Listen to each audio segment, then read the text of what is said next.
OSS ఫర్టిలిటీలో ఇక్కడ ప్రతి అడుగులో ఎక్స్పీరియన్స్ డాక్టర్స్ ఉంటారు. In the good hands of science. Mummy daddy అవ్వాలంటే ఓఎస్ఎస్ కి కాల్ చేయండి. 2 నెలల వయసులో తండ్రిని కోల్పోయింది. కూలీనాలి చేసుకుని అమ్మ కష్టపడి చదివిస్తుంది. ఉన్నత స్థాయిలో చూడాలని ఎన్నో కలలు కంటే ఊహించని విధంగా కూతురు మంటల్లో ఆహుతైపోయింది. ఆ తల్లి కలలు కన్నీటి ధారలై కరిగిపోయాయి. నంద్యాల జిల్లాలో దారుణం జరిగింది. నందికొట్కూరు బైరెడ్డి నగర్లో 17 ఏళ్ల ఇంటర్ విద్యార్థిని లహరి తన గదిలోనే మంటల్లో కాలిపోయి ప్రాణాలు విడిచింది. తెల్లవారుజామున చదువుకుంటానని తన అమ్మమ్మకి చెప్పి గదిలోకి వెళ్ళింది. తర్వాత ఏదో శబ్దం రావడంతో వెళ్లి చూడగా గది మొత్తం మంటలు. ఇంతలో తలుపులు తీసుకుని కాలిన గాయాలతో ఓ యువకుడు బయటకొచ్చాడు. లోన లహరి అవే మంటల్లో చిక్కుకుని ప్రాణాలు విడిచింది. ఇటు కాలిన గాయాలతో యువకుడు తప్పించుకునే ప్రయత్నం చేయగా పోలీసులకు సమాచారం అందించి పట్టించారు. అతడే లహరిపై పెట్రోల్ పోసి నిప్పు పెట్టాడని అమ్మమ్మ తాతయ్య ఆరోపిస్తున్నారు. లహరి సొంతూరు రామల్లకోట. నాన్న లేడు. తల్లి లక్ష్మి పొలం పనులు చేస్తూ కూతుర్ని చదివించుకుంటోంది. 10th అయ్యాక రామల్లకోటలో కాలేజీ లేకపోవడంతో తన అమ్మమ్మ ఊరు నందికొట్కూరులో ఇంటర్ చదువుతోంది.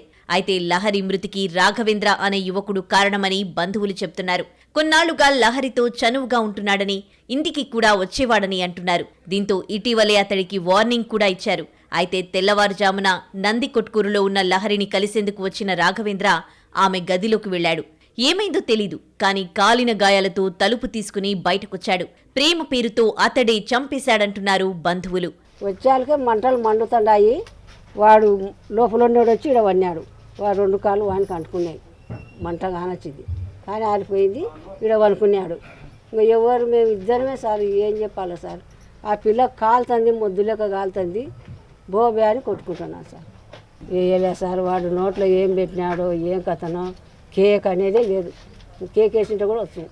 అయితే లహరిది హత్య ఆత్మహత్య అన్న కోణంలో పోలీసులు దర్యాప్తు చేస్తున్నారు. కొద్దిగా వైటల్ పార్ట్స్లో బర్నింగ్ అయింది కాబట్టి చనిపోవడం జరిగింది.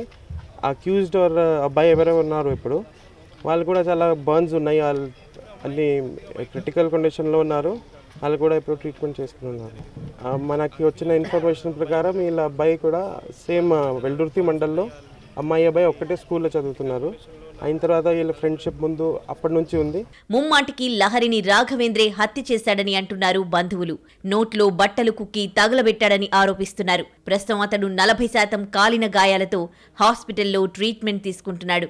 త్వరలోనే వాస్తవం ఏంటనేది బయటకు లాగుతామని పోలీసులు చెబుతున్నారు.